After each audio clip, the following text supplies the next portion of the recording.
Well, hello, you gorgeous mother truckers and fellow rebels, and welcome to another video. Right then, so there are rumblings along the internet. Misinformation, they may cry.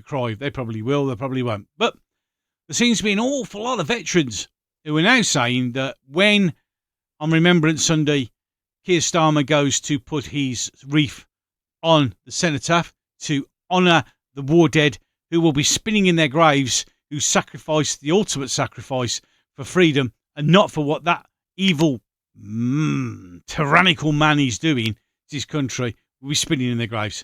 They didn't die for this. They died for our actual freedom, not for tyrannical leaders like that to run the Great British, the Great British everything.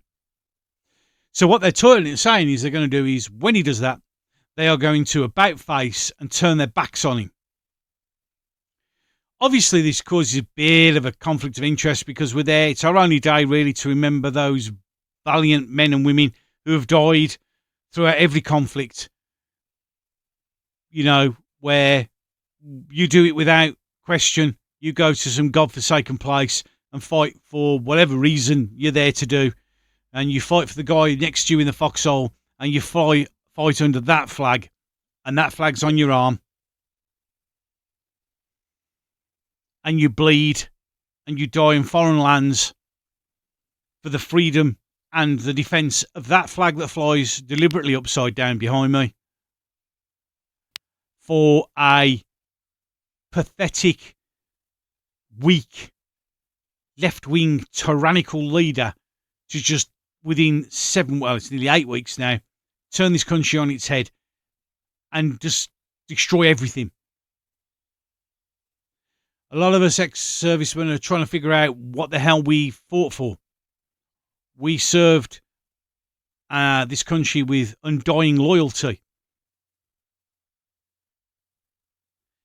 And obviously when you come out, you're just left. No one cares.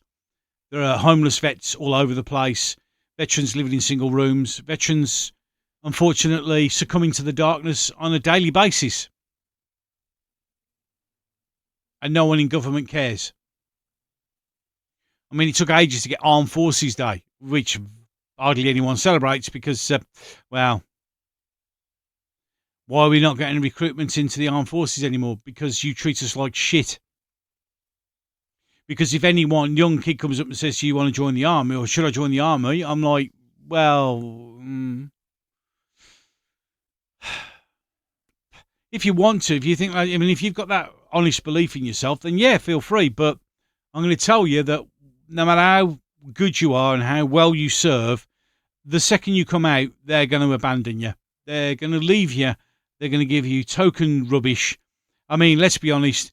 A lot of the winter fuel allowances that are being withdrawn now are going to affect the old people, of which a lot of them are veterans. You're going to allow people who defended this country to freeze to death this winter to save money that you're pissing away abroad. So, if you are going to be there and you are a veteran, I will not be down there, only because it's the 11th, believe it or not, the 11th of November is actually my little daughter's birthday. So I have that to celebrate as well as doing Remembrance. So I won't be in London. But if you are, and you are thinking of doing it, do turn your back on him. It is the greatest, most powerful protest that can ever happen. And if you are in the cenotaph crowd at the time, you turn your back on him as well. Don't say anything. Don't respond to anything. Just as he gets there, as he steps forward, you all about face and turn your back on him like he's turned his back on this country. Like he has the brass balls to walk up and put a wreath down to celebrate those who've died for freedom, the freedom that he is attacking at every turn that he gets, that he's destroying. So he's turned his back on this country, so we shall turn our back upon him.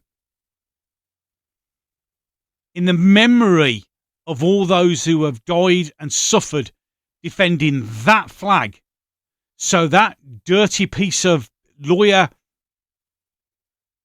scum, somebody who clearly hates everyone bar one particular community, who wants to turn this country into their caliphate. He has betrayed this country. He has turned his back on this country. So we shall do the same. Any case, enough of that. I'm done. So, until the next one. This once great nation, eroded by time, with its crushed popularity.